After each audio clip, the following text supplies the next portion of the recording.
Salutare, fraților! Astăzi am niște vești extrem de mari. Astăzi avem niște cloște. Deci, prima este această cloșcă, care câteodată mai face așa, câteodată o mai lasă să o calcă. Aia nu este cloșcă, fugărește. Sărac. Doamna preze! Iar a doua este... Stați că imediat vă arăt.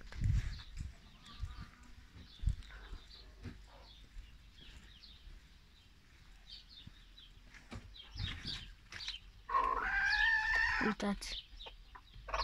Astea două, care stau una lângă alta. Bă, și cred că are pui, nu știu drept. Nu are. Sunt de 3 zile acolo, am crezut că n-a. Poate am mai avut un om secret și din ăștia, da. Aia pe cuibarul trebuie să o arunc, adică să o pun în țarcul ăla și să nu mai iasă, fiindcă o încurcă pe găina aia, care așa. Până acum avem 3 vești, acum că sunt 3 cloște. Și aici mai avem una care, uitați, bă frate, uitați aici, uitați aici. Dar nu se vede, frate, aici i-am pus apă, i-am pus mâncare. Aia porumbă, adică asta, stați, aia de acolo, aia e puiul la găina asta și na, da.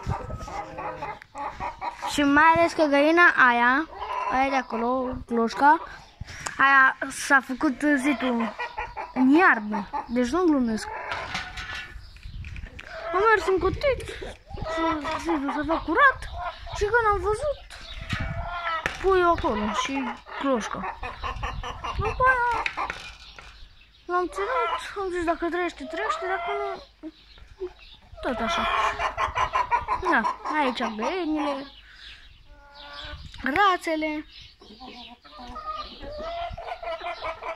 coșul, găina asta, frumoasă, cea mai frumoasă găină. Iar trebuie să mai iau, adică peste 2 săptămâni sau o săptămână trebuie să iau o găină cu un fel de bracma.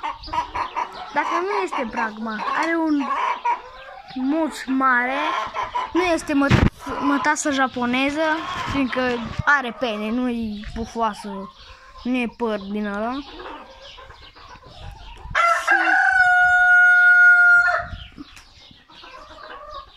Cred că ori o să iau 2 sau una.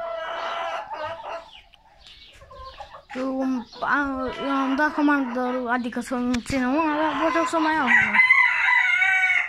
Nu, dacă îl vedeți acolo, uitați-vă. Și vedeți, cred că atacă. Atac? Nu știu.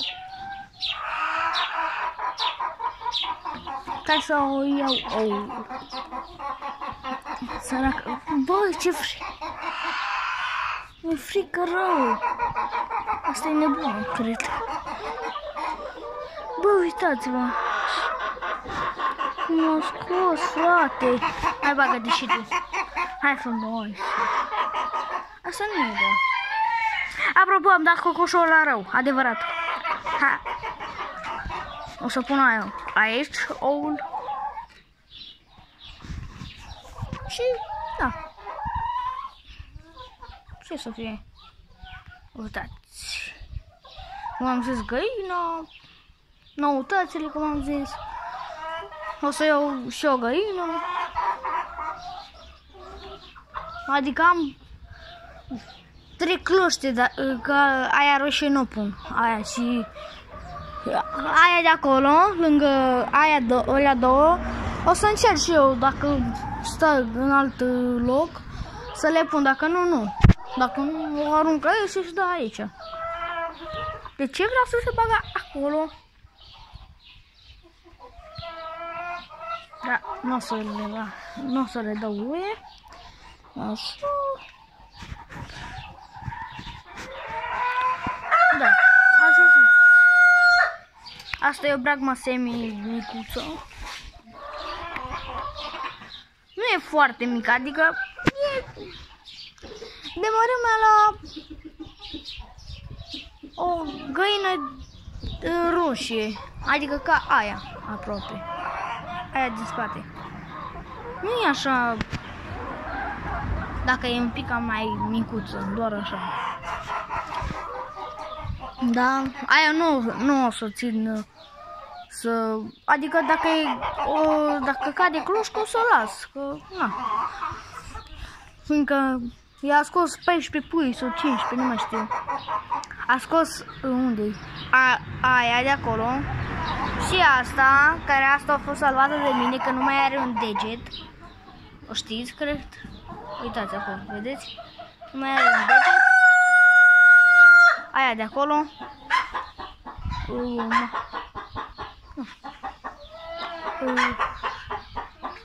Și mai aveam, dar le-am dat.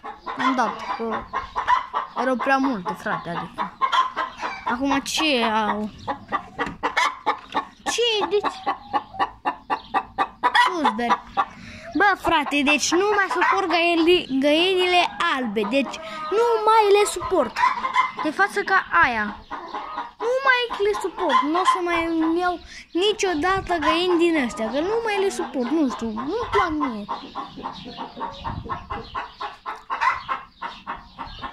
Și zbeară. Astea nu zbeară atâta de tare. Deci. Taci. Bă, deci o scot. Bă, când îi dau...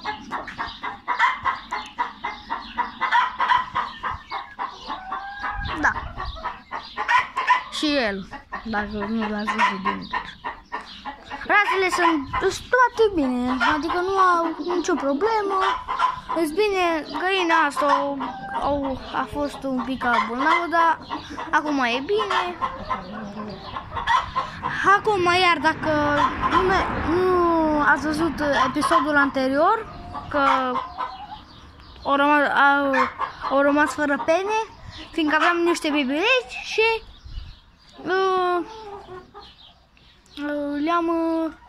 le-am dat și până le-am dat, le-am smuls toate penele. Și cam atâta cu video-ul ăsta.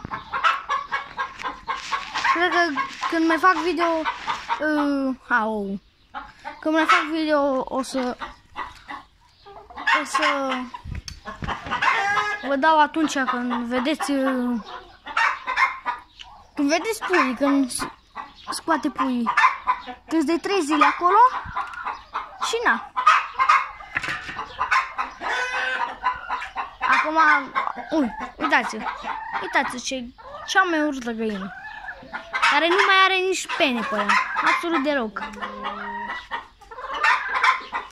O omor, deci mă enervează la maxim. Da. Și cam atât cu video ăsta, fiindcă cred că a filmat 9 minute 10, nu mai știu.